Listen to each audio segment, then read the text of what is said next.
Story by Serfine Achieng sets the pace for our conversation tonight as we focus on polio, and we're just going to be basing this on the ongoing exercise, the second round of the polio vaccination exercise in the country.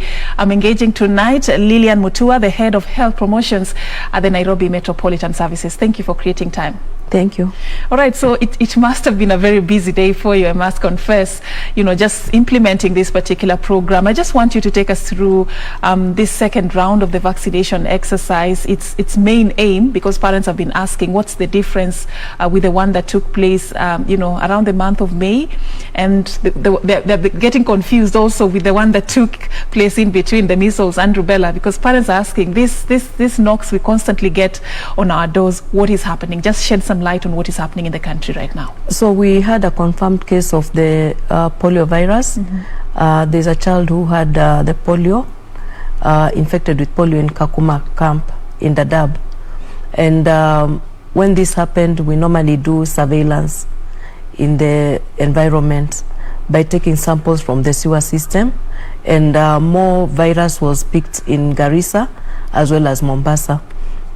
We have what we call the notifiable diseases, which when it happens, the World Health Organization alerts all the other countries so that people can be on alert to check whether there is more transmission.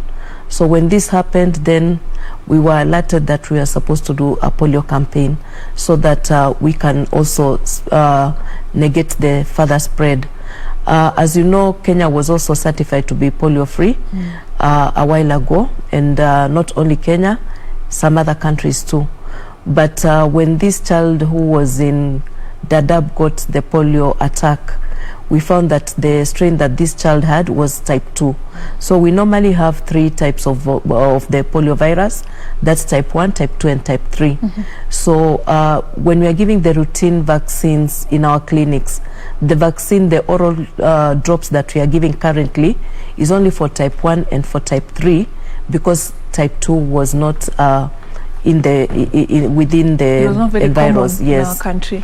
So when this child was found to be having it, the vaccine that we are currently giving, the one we gave in May and the one we are giving right now, it's against the polio type 2.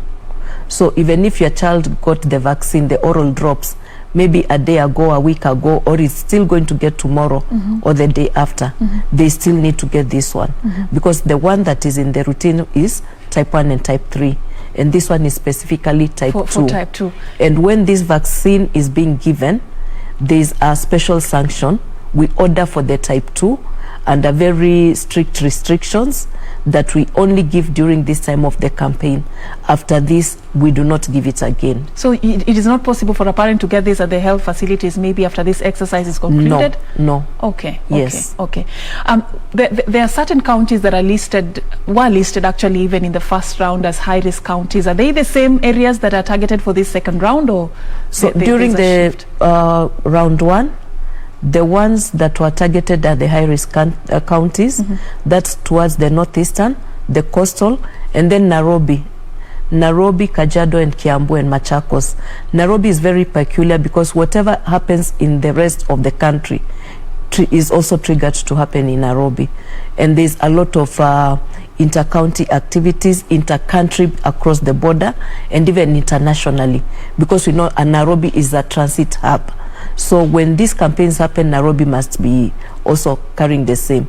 And then we have a very big population that either works in Nairobi, Kiambu, Machakos, or Kajiado, or they live in the enviro counties and they come to work in Nairobi.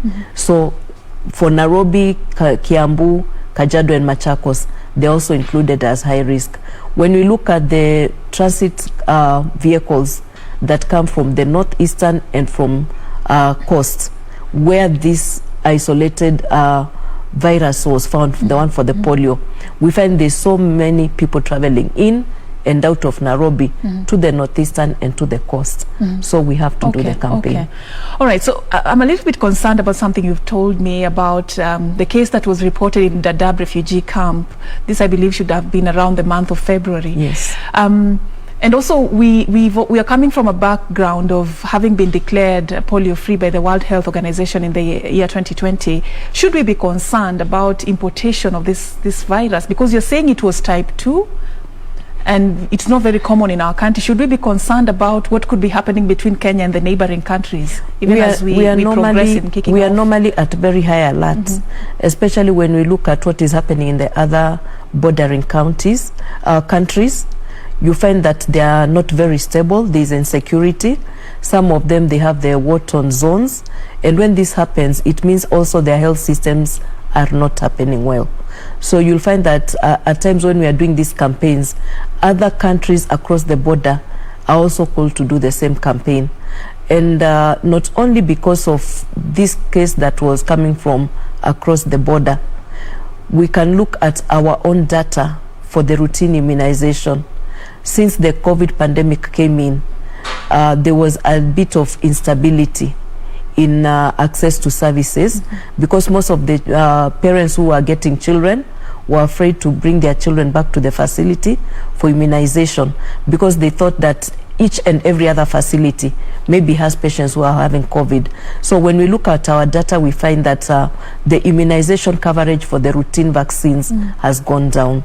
What I'd also say is that as much as some parents will say that my child has finished the schedule, there is no measure for us to see how much of the immunity the child has developed.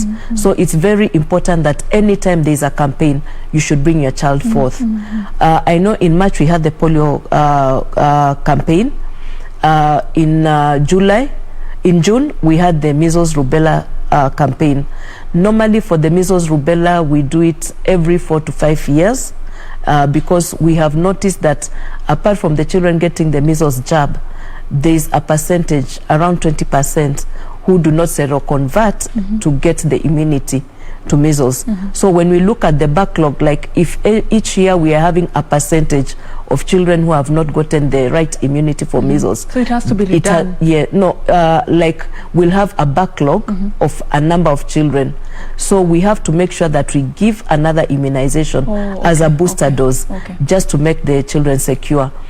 If we do not look at the campaigns as something that is very good for the children, then it means that if your child is immunized and they have not developed full immunity against one of the diseases that we are preventing, if there was an outbreak or a flare-up in one of the sites, then your child would easily get that. All right, Lillian, the exercise began on 17th. This one is supposed to go all the way till the 21st. I want you to talk to me about the target. The initial one targeted around over 3 million children. Yes. Talk to me about what you hope to achieve. And today was a very busy day for you. I believe the entire week is going to be a busy one for you. What are some of the challenges or, issues that you're facing on the ground that you'd like parents to be aware about tonight? So like in Nairobi, we are targeting almost 243 children in Nairobi only. And Nairobi has 17 sub-counties. So each sub-county has a target to make. And at the first day, because this was a weekend and also the schools are closed, yes, by today morning, we knew that we'd already reached 35% of the coverage. And it calls for... Is that a good progress from where you sit? It is a weekend, and normally weekends we target to have many children. The same as on Sundays, we target the churches, the religious institutions. Normally, you'll find that campaigns start maybe on Wednesday or Saturday, and there's that weekend time when we think parents are at home, and we'll get more buy-in from the parents because they're at home. So with this week, we even think the 20th being a public holiday, we also are hoping that more parents will also embrace the same and bring forth their children. Areas where the service providers have already gone through, we hope that if you did not give your child to get the vaccine, kindly just drop into the next health facility, whether faith-based, public or private, and they'll be given the same. All right. Lillian, what are some of the hiccups you're facing, just so that parents can know their role in all this? Initially, in the previous campaigns, we've seen reports, unfortunate reports of parents not presenting their children for vaccination, citing I don't know, religious, principles and all that. Are you facing such issues? And what can be done to make your work easy as you visit these homes? Currently, let's say for Nairobi, it's not been very easy with the gated communities, because you have to knock, wait, make a lot of calls, wait for the parents also to consult with their pediatrician. At times the security personnel at the gates will tell you that the owners have said that you should not go in, and when you are asking whether there are any children who are below 5 years, they are not ready to give because they feel this is personal information. So in other households, also in some parts of Nairobi, you find that we've understood the norms and the cultures of our people in Nairobi. There are quarters where you'll find that even if you went at 11, people are not yet up because the mothers and the babies are sleeping. And normally we have the public address system, we have the megaphones, we have people knocking on the houses because it's door to door, but it takes a very long wait. We're also having a challenge in Nairobi where we find that we are having the high-rise buildings. Like in places like Kisili, you'll go to some high-rises where you can maybe go up to the 12th floor, and you are climbing without a lift. The steps are very steep. It's the whole day. Yes, and then in one floor you'll find even there are about 20 households, and you have to knock each household and stand and wait for almost close to more than 20 minutes. So it brings a lot of us just to work with passion and commitment, and it calls for endurance. All right. In Nairobi, and I believe other parts of the country where there could be some security concerns, maybe that could be one reason why parents are a bit skeptical about this. How should I identify somebody who is accredited to do this? Who are doing this campaign, you'll always find we have a yellow bib like the one I'm having, and we have some identification tags like this one. So everybody who is doing the exercise has this bib and has this around their neck. We normally walk in pairs. That is the vaccinator and a guide, and the guide is from the community and is able to understand and navigate through the community because the service provider does not come from that community. Normally we are engaging our community health volunteers, and we also engage community owned resource persons. Like if it is a close community, we've also find it very wise to tap upon one of them to accompany us into their community. As we're about to wrap up this conversation, I just want us to understand the significance of this particular vaccine for parents who are watching tonight and they are not really sure or they are not convinced. I know some have been empowered and they've been enlightened on this, but others still want to understand more. How does it work? Why is it important, just generally, why is it important for every parent or caregiver to ensure that their children under the age of 5 years at least get a full dose of the polio vaccination? It's human that every parent will be very sensitive with what happens to their young one. Remember, a child who is 5 years and below cannot express themselves, cannot talk, cannot ask questions. So it takes the parent or the guardian to make decisions for them to get this vaccine.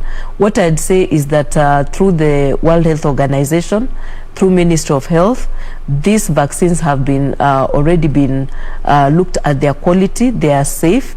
And what I'd also like to bring out to public is that even if you're going to a high-end hospital or a high-end facility where your child is getting the vaccination, all this vaccination come through Ministry of Health.